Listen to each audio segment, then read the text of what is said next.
Welcome, everyone. This is Across the Atlantic. We provide actionable insight and analysis on geopolitical events at the intersection of capital markets. We're doing a bit of a longer form today, and today I'm joined by Professor Richard Stoll, Albert Thomas Professor of Political Science at Rice University and here in Houston, Texas. Professor Stoll is an accomplished scholar of international conflict. He's used computer simulation techniques and statistical analysis to study topics such as arms competitions, comparative foreign policy, and political realism. Dr. Stoll has participated in a 10-university effort funded by the National Science Foundation to collect data on militarized interstate disputes. Dr. Stoll has also engaged in an effort to create events data from online news sources and to predict the outbreak of serious international conflict. This research, has been supported by the National Science Foundation. Research interests include the study of international conflict, public attitudes on foreign and defense policy, and American national security policy. Excuse me again. Professor Stoll's current research encompasses a number of areas. He is studying naval arms races from 1816 to the present. In collaboration with other researchers, he is studying support for foreign policies that promote gender equality. Finally, he is working on whether the rally around the flag effect is a general occurrence or whether it is only a rare event. So quite a background. Professor Stoll, thank you for joining me this morning. Appreciate it. Thank you for having me. Of course. Hopefully I didn't miss anything in that intro. So we'll get kicked off here and start high level. To set the scene and to provide a bit of context, I think a lot of folks in the United States, obviously we're heading into an election year. There's a lot of news around domestic politics and what's going on around the country. However, what I feel falls by the wayside in the public perception is a lot of the times the importance of foreign policy. Now, I think a lot of Americans also hear about the Israel-Gaza conflict. They hear about the ongoing war in Ukraine. Those are the two biggest items, but of course, as I'm sure you're well aware, there's a lot more around the world and around the globe that's going on that involves our country, the United States. So I just want to get us kicked off. And what are your thoughts on the current condition of international relations and geopolitics, just given the current state of, I'll call it volatility? Okay, I think most of this is pretty obvious, but obviously there's the war in Ukraine, and I think that what we've seen is that the United States has stepped up to help Ukraine, but so have a lot of other countries. And in some ways, maybe they're being noble, which is fine, but also, for example, for a number of our NATO allies, they are physically close to Ukraine. So when they look and see Russia invading Ukraine and wonder, well, if that goes well, would Russia try something else? So they have some very serious concerns. But overall, I think we've seen a lot of good work among the U.S. and its allies to support Ukraine. I think we'll talk later about how the war itself is going, but I think that's worked pretty well. The U.S., of course, is a major ally of Israel, and we have this terrible situation going on there.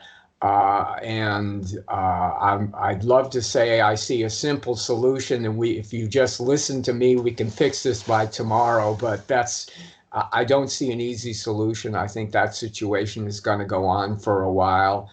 And even if a lot of the fighting ends, there are still the larger issues of how do we have a region in such a way that countries and groups don't think that using force against one another is the obvious way to solve their problems. So that's going to be with us for a long time.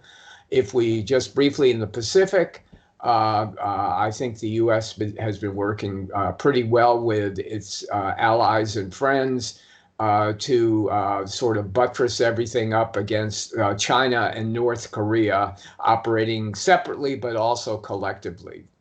So that's where I think the sort of sky eye view is on those issues. Fantastic. Yeah, definitely covered a lot of ground there. So appreciate that. Now, I'm curious, you brought up NATO, you brought up our European allies, you also brought up the Indo-Pacific as a region now. Of course, we work with a lot of folks out there as well, Japan, South Korea, Philippines.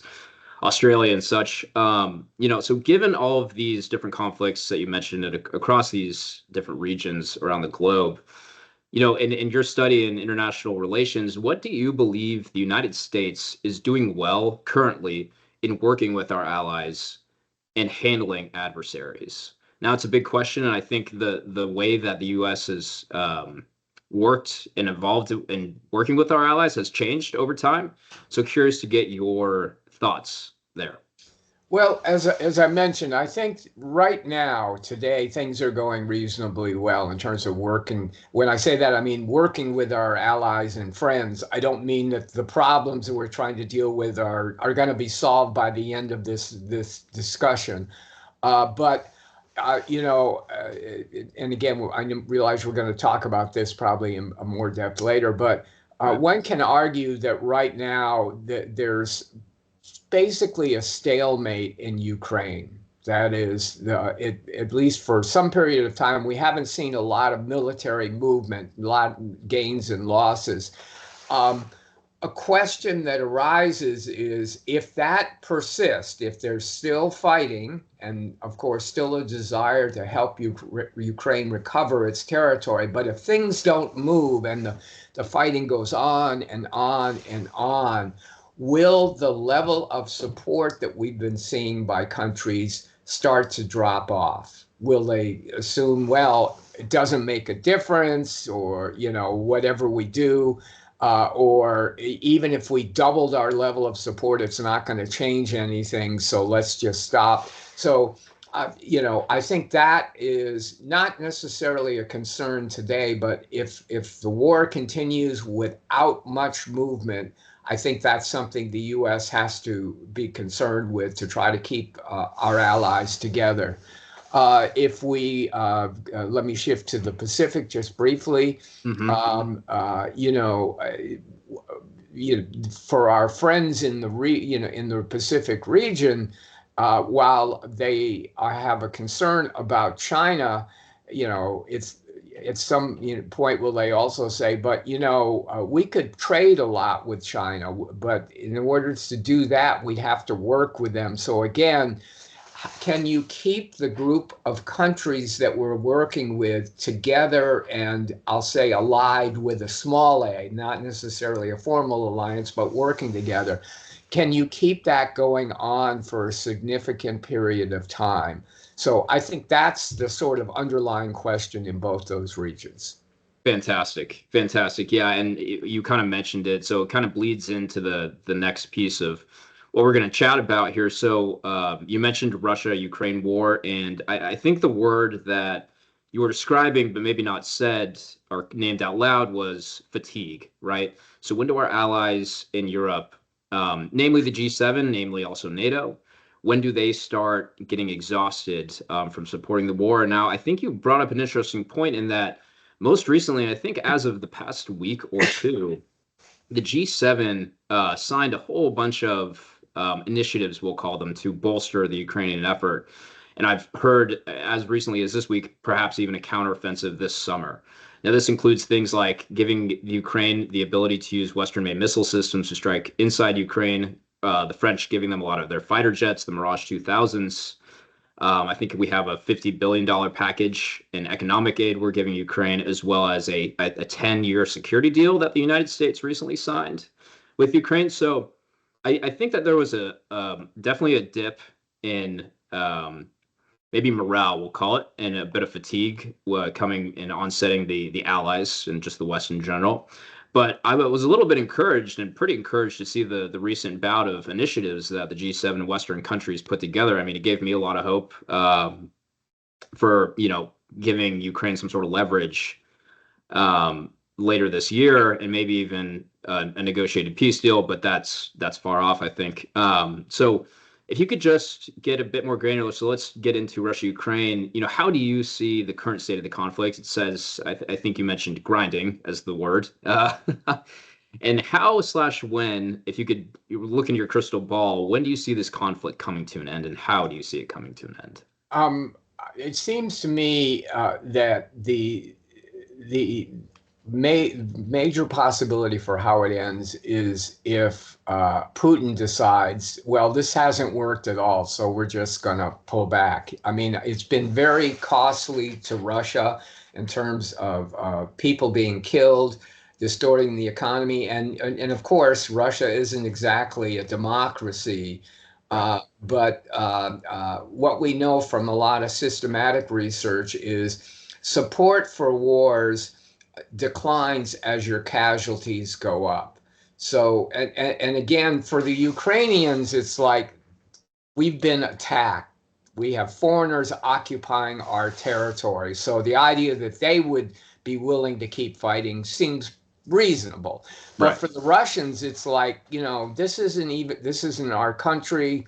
Why is it we have to continue to pay the price in terms of paying money? All of these people, some of whom we know being killed, why do we care about Ukraine? So if I were advising Putin, I would be concerned about how long he can keep going without creating tremendous internal difficulties within Russia. And I suspect he's concerned about that. You talked about the U.S. allies in NATO and supporting Ukraine. And I would say again, for those countries, if you are, I'll just pick one, say Poland, okay? Right. What you've got to be thinking is not only is, Russia doing a bad thing to Ukraine, but, we're pretty close to Russia. So if this works for them, if they get a success out of Ukraine, why wouldn't they think of us next? So for a number of NATO countries, not all of them, but for a number of them, they, I think, believe this is a direct threat, what's happening there, to them. So they're going to hang out for a long time. There was just recently within NATO sort of a NATO plan to take over coordinating military aid to Ukraine. And I think, well, number one, it's nice if all the countries work together, then things can go better, because maybe if each country is working separately, Ukraine gets, I know this sounds strange, too much of some stuff, but Sure. maybe not enough of other stuff. So if you coordinate, you can do that. But I also believe that behind this coordination is a concern among our NATO allies that Trump will win the next election. And there's concern in Ukraine, among our allies, and in the US that President Trump will not be as supportive of Ukraine as President Biden is. So from NATO's point of view, it's like, okay, we need to think now, how can we get ready if Trump wins and if he decides to back out or significantly reduce the US effort to Ukraine? How can we keep things going? So it's a good thing, but behind it is a concern about what might happen in the United States. Yeah. And so you brought up an interesting piece here, specifically on, I think, the will to fight. And you mentioned the Ukrainian side, they're the ones being invaded, of course, by a larger aggressor. And the Russian side saying, why the hell are we even doing this? Now I think there's two pieces here, one of which I'm really interested in, but I'll start with the less interesting one, quote unquote. I think Russian propaganda probably plays a component of this, of why they continue to prosecute the war and soldiers don't defect. And then I'll go to the more interesting piece of, while the Ukrainians may have a strong will to fight because they're the ones being invaded, they're the ones whose land is being annexed and literally taken by force from them. I'm curious, and this is stuff I've heard lately, does manpower play a role here at all? Because the G7 can provide arms, we can provide economic aid, but at the end of the day, if they don't have the manpower, the people, to literally be the soldiers and to fight the war and to prosecute the war, is this a long-term problem or medium-term problem or even short-term problem for Ukraine? I think if the war, let's say, were to continue for multiple years, which is possible, it's like, what about the Ukrainian economy and all the other things they want to be doing if so many of their people are directly or indirectly involved in the war? Now, again, the same can be said about Russia, and I think based on some reports, they've already had some problems. There are all these reports of sort of young Russian males finding ways to leave Russia because they don't want to be part of the Russian military and have to fight. So, I think it's actually this kind of thing is a bigger problem for Russia because it's hard to see how they can argue that their national security is at stake the way it is for Ukraine. Defending your country from a foreign invader, I think people can go along with that for a long time. Trying to invade a foreign country and then things don't seem to be going well, I think it's harder to keep the level of support. Again, Putin's not worried about getting reelected, uh, Right. but getting people to actively join the military, work hard, building things, et cetera, et cetera. I think that is now a problem for Russia. I think it's going to become an increasing problem. Yes, Ukraine has to worry about it, but not, in my opinion, to the same level that Putin has to worry about it. Fantastic. Yeah. And I think that's super helpful. So thank you.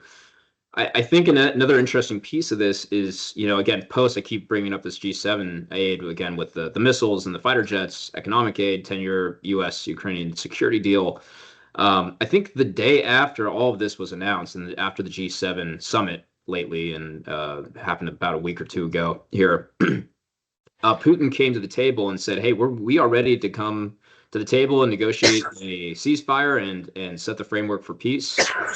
Now, I think that was telling that he came to the table immediately following the G7 meeting. He's probably thinking this is going to last longer than I was hoping that it was going to last. I mean, he's probably thought that a few times at this point, years into the conflict and the war. Um, but do you think that that is, do you think that that's telling at all? Do you think that that is significant, or is this just more of the same? And I'll also caveat that with, he came to the table saying that we're ready to negotiate a peace. However, the stipulations for that peace have remained unchanged. So we keep all of the four regions that we've annexed, no reconstruction. Ukraine doesn't join NATO, X, Y, and Z. So nothing has changed. Yeah, well, I think he did that, number one, because he wants people to believe, well, Russia's a pretty good country and I'm a pretty good leader. So, but also if, I honestly don't know what his ultimate goal has been for Ukraine. Okay. But if he could end it today and maintain control over those areas where the Russians are currently occupying, I think he could portray that as a victory. Right. Okay. Maybe I don't think it necessarily is the victory that he dreams of, but, it's better than nothing. Again, right now, I can't see Ukraine going for that. But Right. and again, it's not like he has to worry about public opinion and voters the way democracies do. But it is still a problem for him. So if he could end it today, right where they are, I Right. think he would be reasonably satisfied with it. My guess is he prefers to keep trying at least a bit longer to gain even more. I don't think I think he's going to find it difficult to gain more, but I don't think his goal right now is let's just end it. But through time, he could view that as being a reasonable outcome for Russia. Yeah. No, I think that that is totally correct. Um, and I think if he could do it right now, today, he probably would. Um, and it's all about the backlash, I think, from his inner circle, that would lead to any danger, I guess, for him politically. Okay, fantastic. So I want to move us over, then, Professor Rich. Let's talk about the U.S.-China relationship, so moving to the Indo-Pacific. What are your thoughts on whether or not China could or would invade its neighbor Taiwan? And how do you believe that the United States would respond? I don't think we can rule out Chinese invasion of Taiwan. I don't think it's something that they would undertake lightly. So I don't think it's likely to happen in the next 6 months. But I think in terms of our policies and working with countries and supplying help to Taiwan and other countries in the region, I think we have to take that threat seriously and do things to help convince China that this would be a very, very costly move and it would not be likely to work. Um, uh, Now, there are other issues we have with China. For example, they are in a number of ways supporting Russia in Ukraine, and we'd like to see that stop. Another issue is, of course, China has had nuclear weapons for a number of years, but there are a number of reports that they are increasing their nuclear arsenal significantly for, basically right now the U.S. and Russia are ahead of everybody else by a dramatic amount. But there's certainly no reason why China couldn't increase its arsenal. It's got the ability to do that. It's got the money to do that. And it is raising concerns with the United States about that. And, beyond or separate from invading Taiwan, there's, the concern in the U.S. that China will not necessarily by direct military action, but by using the support of their military, increase their influence in the region. So, for example, wouldn't we like to see China restrain North Korea? But, if North Korea, the leader of North Korea decides he wants to try to occupy South Korea, how would that work? And would China try to stop him from doing that? Or would China feel, hey, we're powerful, we're increasing our nuclear arsenal, and so we're not concerned if North Korea invades South Korea, no one's going to come after us because we're too big and powerful. There are also, of course, a number of economic issues that the U.S. has with China. They are a major trading partner with the United States, but the U.S. worries about, well, because labor there is cheaper, Americans will lose even more jobs to China because it's cheaper to manufacture stuff in China than it is in the United States. Will China find, how shall I put this, various ways to gain U.S. technology to help their economy? We don't like that. Right now, for example, most of the material, there's a movement, as I'm sure you know, in the United States to move to electric cars. And there's a lot of arguments in favor of that. But most of the material for the batteries for those cars comes from China. So if the U.S. moves further in that direction, or let's say, and I'm not suggesting this would happen, passes a law that says by year X, 70% of American personal vehicles have to be electric, that would be a great boon to China. Is that something we want to encourage, even though for domestic reasons, that would be, one can argue, a great benefit to the United States, but it would also benefit China. And, what are their ultimate goals? Do they want to become the world's most powerful country? And if so, what are they willing to do when push comes to shove to reach that point? Right. And I think I'll just draw you out on that last piece. So what's their end goal? What are they looking to do? What do the Chinese want? Right. And in my opinion, and push back on this if you think differently, in my opinion, they're very clear in what they want. They want them and Russia, and I'll set the scene for you. On the eve of the Ukrainian invasion, by Ukraine, I think this was on the sidelines of the Olympics at the time, Xi and Putin said they want a new global order. So I think that they want to overturn the liberal democracy led United Nations, maybe subvert it and take it for themselves. But they want might is right, not rule of law, where the strongest participant wins. And again, that's just my opinion. I'm not sure if you think differently on that, but I think that they've been very clear on what they want to do. Um, Yeah. I think we could, when I say we, I'm talking about more than just you and I, have a debate about how much China would like to see how the world is run change, okay, in terms of this and that. But there's no question that they are growing economically, and now there is something that I don't think we pay enough attention to. They are going to have some internal problems.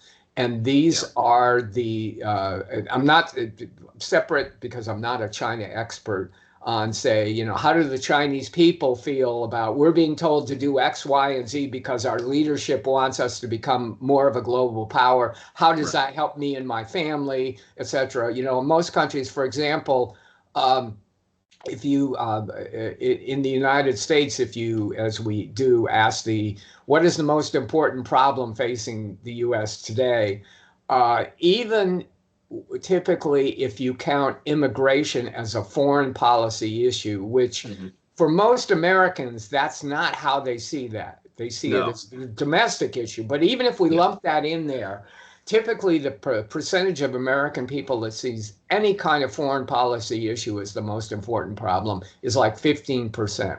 It's not a lot. Yeah.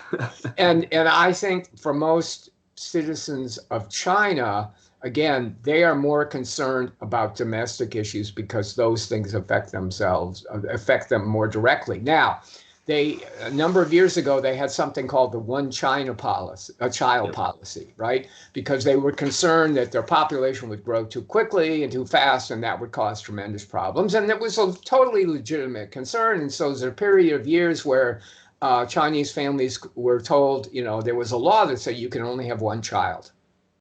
Okay. Now, China then, after a while, because that seemed to be successful in reducing their birth rate, backed away from that. But Chinese families have not, as a group, backed away from that. And so what's going to happen if we look down the road is there are, for example, by 2050, most estimates are that about 22% of the US population will be over 65, which right now includes me, by the way, just so we're clear. There's this, in a rough sense, it's like, people over 65 and below the age of 18 don't contribute to a country so much. Right. They require stuff, right? Definitely not economically, yeah. So down the road, if we have 22% of the American public being 65 or older, that doesn't help the U.S. That takes resources. Well, by 2050, as I said, U.S. 22%. Estimates are a third of China will be over 65. Now, I suspect that Social Security, the Chinese version of Social Security or whatever, will not be as nice as what the U.S. does. But nevertheless, they are going to have an immense problem with a lot of people, so many people unable to contribute to where China wants to go. And there's nothing they can do about that. They can change things now, but that will only have an effect like 20 or 30 years from now. So that is an internal issue that they are being faced with, which will have some implications for how they behave internationally. But I suspect they want to be the world's #1 power. Again, that doesn't mean that they say, so the best way to make that happen is to invade countries and blow stuff up. Right. They can do that primarily. They may feel we can do this primarily through economic means, through interacting with other countries, serving as a good example for other countries. Look at how we became powerful. This is how you should do it. Don't do this democracy stuff. That doesn't work as well as what we do. So that's something that we and future U.S. governments are going to have to contend with. China's drive that I think most people see as being there to become the world's #1 most influential country, even if what they try to do isn't like to physically occupy most of the world. No, How are we right. going to deal with that? Yeah.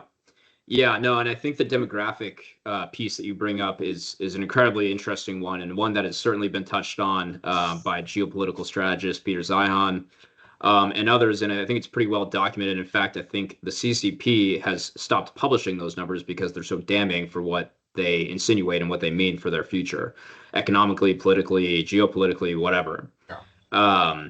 And on the other hand, the United States actually has really good long-term demographics. Better, at least better than most, and certainly better than China. Yeah.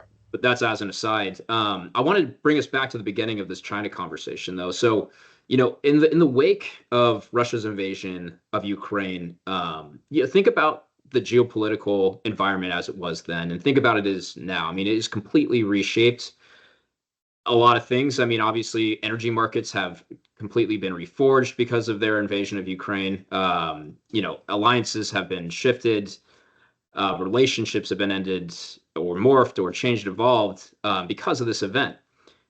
And in a lot of ways, the West coalesced. NATO became a lot more relevant. Macron at the time called NATO brain dead. He's since had a 180, I think, on that opinion. And China has been witness to all of this. Now, do you think that looking at all of this and how this has played out for Russia, do you think that at all this deters China from a potential invasion of its neighbor Taiwan? I think it factors in there, and again, I think China understands that if on the one hand, I do believe I think they truly, honestly believe that Taiwan is part of China and it shouldn't be independent. Okay, Mm-hmm. I don't think that's just propaganda. I mean, I think propaganda gets added into that, but I think they truly believe that, and so they want to see a unified China. And I think they won't rule out using military force, or at least that being one of the options to make that happen. But I think they understand that, they will be opposed. They will be opposed by Taiwan. I don't think the Chinese have much doubt about that, but also other countries will help Taiwan, and it's like, well, what will they do? Give them stuff, help them out that way, say the same way countries are helping Ukraine, or would, for example, the United States and other friendly countries in the Pacific say, we need to get directly involved, i.e., with our militaries helping Taiwan. So I think, getting Taiwan is on China's list, but I think they understand that they have to proceed very carefully, because even if they were ultimately successful in occupying Taiwan, if it costs them a lot, both directly in terms of losses to people, to their military, to their economy, that it might, for a very, very long period of time, turn other countries against them. And so my guess is, they might be willing to do that, a direct assault. And we have to be prepared for that and have to help Taiwan prepare itself for that. But I don't think that's like incredibly likely, because I think China sees that there are significant downsides to that policy.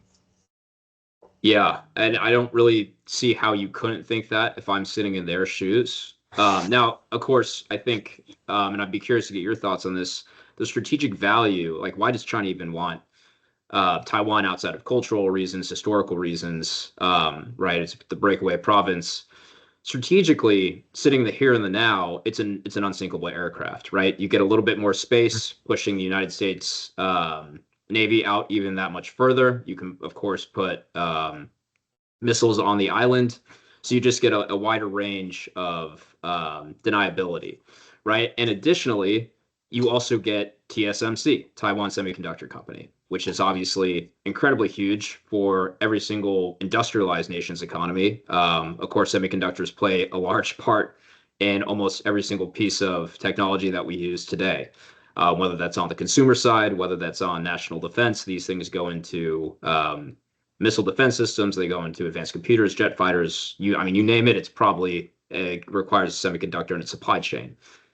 So there's a lot of strategic reasons I think that they would want to, take the island by force. But what do you see as other reasons? Maybe you agree with those. Well, I think that's pretty reasonable. Now, and one thing I think we Americans don't think a lot about is um, a lot of oil that China needs passes through those seas around Yeah, Taiwan, right. and so the leadership of China has to be thinking, what if Taiwan suddenly made that a lot more difficult? Okay. Yeah. At a minimum, that would, drive the cost of oil up for China and, cause harm. So they have, I'll say, quote unquote, legitimate security concerns about this. But, on the, trying to physically take control, I mean, we've seen a lot of Chinese naval activity through time to demonstrate, hey, we've got a lot of stuff, we can put stuff in that area, et cetera, et cetera. And while part of that, I think, is to send a message to Taiwan, we can use these ships to come after you. I think it also was meant to send a message that we will protect this area because the shipping that goes through there is so important to a number of countries, but most particularly to us. So you all out there, don't mess with that area. So part of this, I think, is in a sense defensive. But could they decide at some point, well, instead of just, protecting it against other countries, why don't we see if we can just take physical control of it? And we need to do something to make that happen. I think that's totally right.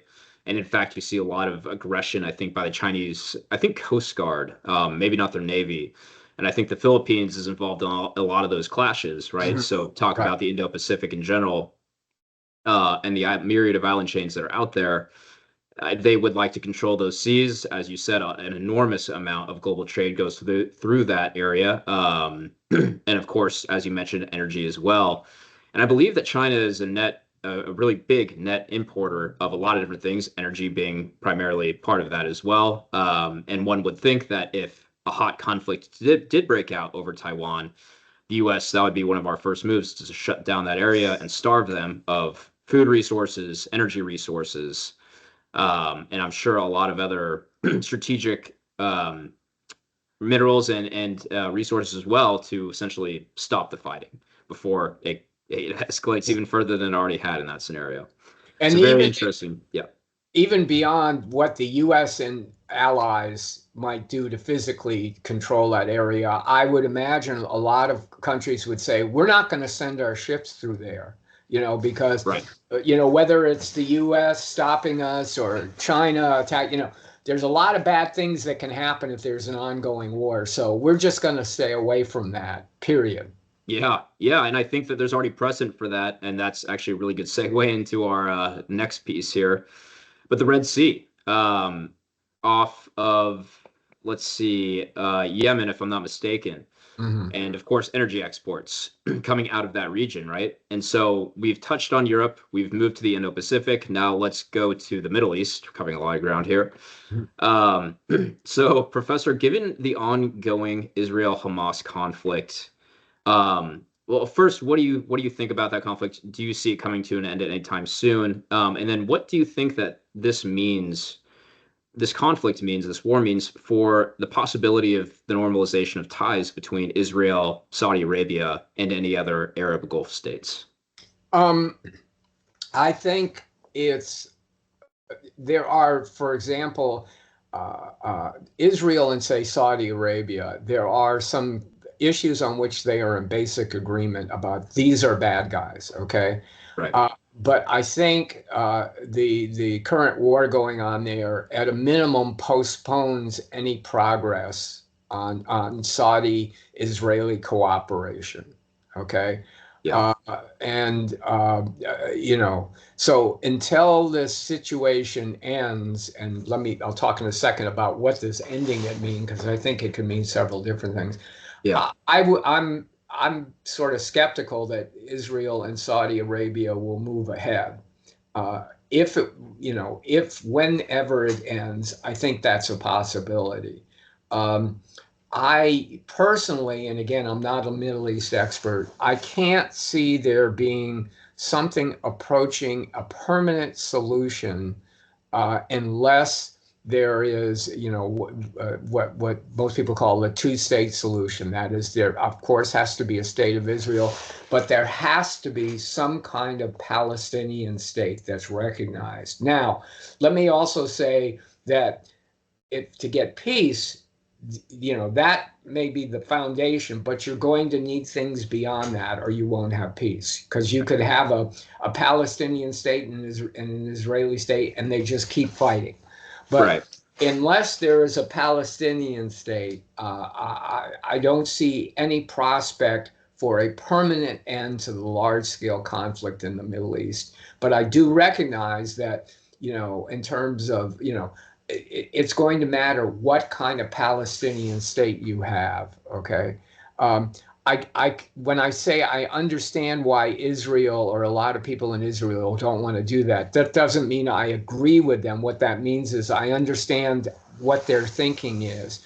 From some Israelis' point of view, this would actually help and make more powerful those people that don't like us and want to kill us all. Um, so it would have to be the quote unquote right kind of Palestinian state. But I just don't see there being a prospect of sustained peace in that region without a reasonable Palestinian state and recognition by the Palestinians and other Arab countries that Israel does have a right to exist. Right. Yeah, and I think it's really interesting to see the impact that this war has had, or this conflict has had. Right before Saudi and Israeli normalization ties, I mean, that was right on the cusp of actually happening, and not just Saudi Arabia, but a few other Gulf Mhm. Arab states as well. And so one would think, and I think the natural next step is, and a lot of folks have pondered this, is, was this sparked on or put on by Iran in any way, right? Because if you were going to form some sort of quasi bloc against Iran, I mean, that would be the beginning of that, the normalization, and Israeli and Saudis working together as well Mhm. as other Gulf Arab states. So, how do you see Iran playing into this at all? They, of course, work through a myriad of proxies in the region. I think as recently as, again, either this week or last, Hezbollah launched some attacks on Israel as well. So Iran is still, of course, playing in the shadows here, but I'm just curious how how much they're playing, and how much you weigh their actions here. I guess my general attitude is that a lot of what we see happening at least doesn't start because somebody sat down and made an explicit decision to make it happen. But once things start to happen, then countries try to take advantage of it. So I don't really believe that Iran had anything to do with, creating the current armed conflict between the Israelis and Gaza and things like that.